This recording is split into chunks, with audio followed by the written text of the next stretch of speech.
কারণে নিজেকে সংবরণশীল মনে করে, নিজেকে স্বয়ংশীল মনে করে, তখন সে আর একজনকে পরোয়া করতে পারে না, তখন সে আর একজনকে মূল্যায়ন করতে পারে না। তখনই সামাজিক দ্বন্দ্ব পিছনের দিকে না এসে সামনের দিকে যেতে থাকে, যেটা আমরা সমাজে দৈনন্দিন দেখতে পাচ্ছি।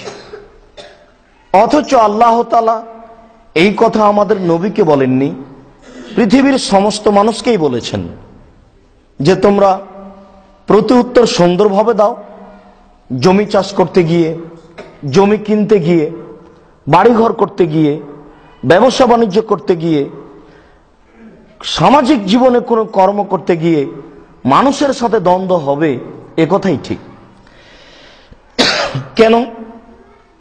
মানুষ খায়, পান করে, পেশাব করে, পায়খানা করে, তাদের ভিতরে মন্দ কিছু করার ক্ষমতা আছে, ভালো কিছু করার ক্ষমতা আছে। আর ফেরেশতায় এমন জাত যাদের ভিতরে মন্দ করার কোনো ক্ষমতা নেই, মন্দ কি জিনিস তারা জানেই না, কাজেই তাদের দ্বন্দ্ব হবে এটা আশা করা যায় না। তারা দ্বন্দ্ব কি জিনিস এটা তো শিখেইনি, আর দ্বন্দ্ব কি জিনিস এটা তার ভিতরে দেওয়াই হয়নি, তাদের ভিতরে আসা এটা প্রশ্নই আসে না। দ্বন্দ্ব কি জিনিস এটা মানুষের ভিতরেই দেওয়া আছে, আর ভালো কি জিনিস এটা মানুষের ভিতরে দেওয়া আছে। কাজেই সামাজিক দ্বন্দ্ব মানুষের হবে, এ কথাই স্বাভাবিক। তখন মানুষ পরস্পরে কিভাবে চলবে, কি উত্তর দিবে, তাই আল্লাহ এবং আল্লাহ রাসূল অনেক বলেছেন। তার একটি অংশ আল্লাহ তাআলা বলেন, ওয়াজাদিলহুম বিল্লাতি হিয়া আহসান, তর্ক বিতর্কে ও যা বলেছে আপনি তার প্রতি উত্তর সুন্দরভাবে দেন। সামাজিকভাবে কোনো সমস্যায় মানুষ কিছু বলবে, ও যা বলেছে আপনি তার উত্তর সুন্দরভাবে দেন। একাধিক জায়গায় আল্লাহ তাআলা আমাদের নবীকে এইভাবে বলছেন। তিনি এক জায়গায় বলেন, অসবির আলা মা ইয়াকুলুন, মানুষ যা বলছে আপনি তার উপরে ধৈর্য ধারণ করুন। তাহলে আল্লাহর কি ঠেকা বেঁধেছে? তাহলে মুহাম্মদ সাল্লাল্লাহু আলাইহি সাল্লামের শত্রু যারা, তাদেরকে কি আল্লাহ পারবেন না? তাহলে কি আল্লাহ তাদের কাছে অক্ষম? কেন আল্লাহ এভাবে বলছেন যে ওরা যা বলছে ওদের কথার উপরে আপনি ধৈর্য ধারণ করুন? কেন ওরা যা বলছে আল্লাহ তার প্রতিশোধ নিয়ে নেবেন? তাহলে তো হয়। প্রতিশোধ না নিয়ে আল্লাহ তাআলা বলছেন যে ওরা যা বলছে ওদের কথার উপরে আপনি ধৈর্য ধারণ করুন। তাহলে ওরা ভালো বলছে না, এ কথাই ঠিক। নইলে ধৈর্যের কথা আসে কেন? তারা এমনও কিছু বলছে, তারা এমনও কিছু করছে যা মানুষ হিসাবে ধৈর্য ধারণ করা খুবই কঠিন। এরপরেও তাদের প্রতি উত্তর তাদের মতো হবে না, এটাই শরীয়ত, এটাই ইসলাম, আর এটাই হবে মুসলমানের কাজ। আল্লাহ তাআলা আমাদের নবীকে বলছেন, ফাসবির সাবরান জামিল, আপনি ধৈর্য ধারণ করুন, সুন্দর ধৈর্য। সমাজে যে সমস্যা আছে এতে আপনাকে ধৈর্য ধারণ করতে হবে। তো ধৈর্য তো ধারণ করলাম, তার আবার সুন্দর কেন? তাহলে সব ধৈর্য সুন্দর নয়। প্রতিপক্ষ কিছু বলেছে, আমিও কিছু বলেছি, যখন আমি কুলাতে পারিনি তখন আমি বলেছি যে আমি ধৈর্য ধারণ করলাম, এটার নাম ধৈর্য নয়। নিরুপায় হয়ে, কিছু বলতে না পেরে, প্রতিশোধ নিতে না পেরে, কোর্ট কাচারিতে টিকতে না পেরে শেষ পর্যন্ত বললাম যে আমি ধৈর্য ধারণ করলাম, এটার নাম ধৈর্য নয়, এটা সুন্দর ধৈর্য নয়। কেন আল্লাহ তাআলা আমাদের নবীকে বললেন ফাসবির সাবরান জামিল, আপনি সুন্দর ধৈর্য ধারণ করুন?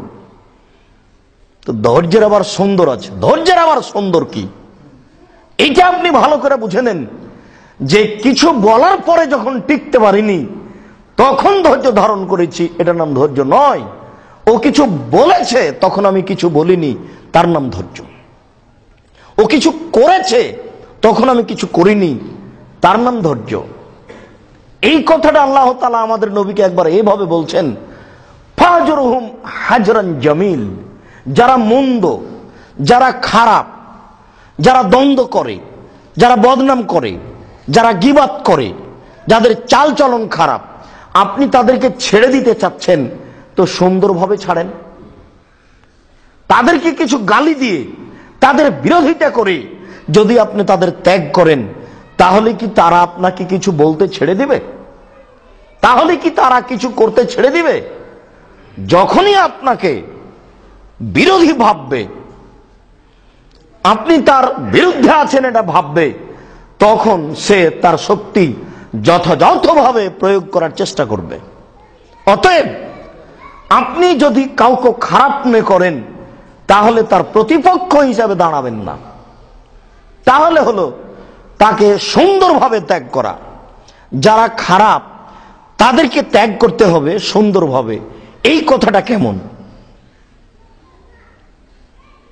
যাদেরকে আমি নিয়ে চলতে চাচ্ছি না, যাদেরকে আমি গ্রহণ করতে পারছি না, তাকে আমি ছেড়ে দিব, সুন্দরভাবে ছাড়বো, এই কথাটা কেমন? এটা একটা কঠিন ব্যাপার। আমি তো তার সাথে চলতেই চাচ্ছি না, তার আচরণ ভালো নয়, তার কথা ভালো নয়, আমি তাকে ত্যাগ করতে চাচ্ছি। তো এটা সুন্দর হয় কিভাবে? এটা মানুষই করতে পারে, এটা পশু প্রাণী পারে না। যা খুবই কঠিন, যা খুবই জটিল। আমি তাকে গ্রহণই করতে পারি না, আবার তার সাথে সুন্দর আচরণ করে তাকে ত্যাগ করব, এটা হয় কেমনে? এটাই করতে হবে। এটাই হচ্ছে শিষ্টাচার ইসলামে, এটাই হচ্ছে নম্রতা, এটাই হচ্ছে ভদ্রতা। আনাস রাদিয়াল্লাহু তাআলা আনহু বলেন, রাসূল সাল্লাল্লাহু আলাইহি ওয়াসাল্লাম বলেছেন,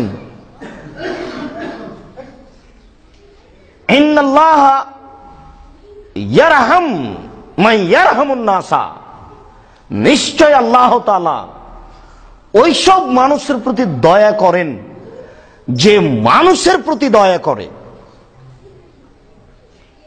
নিশ্চয় আল্লাহ তাআলা ওইসব মানুষের প্রতি দয়া করেন যে মানুষের প্রতি দয়া করে।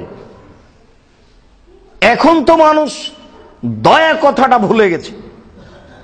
যদি বুঝতে পারে যে ও এখন বিপদে পড়েছে, সে করুণার পাত্র, তাহলে এমন ভাবে ও সমাজে বেড়ে উঠছে যে যে দুর্বল তাকে অপমান করে, তাকে হেনস্থা করে, তাকে জেল জুলুমের মধ্যে দিয়ে তাকে অপমান করাই তার চেষ্টা। অথচ রাসূল সাল্লাল্লাহু আলাইহি ওয়াসাল্লাম বলছেন, মানুষ যদি মানুষের প্রতি দয়া করে, তাহলে আল্লাহ তার প্রতি দয়া করবেন। মানুষ তো ভিক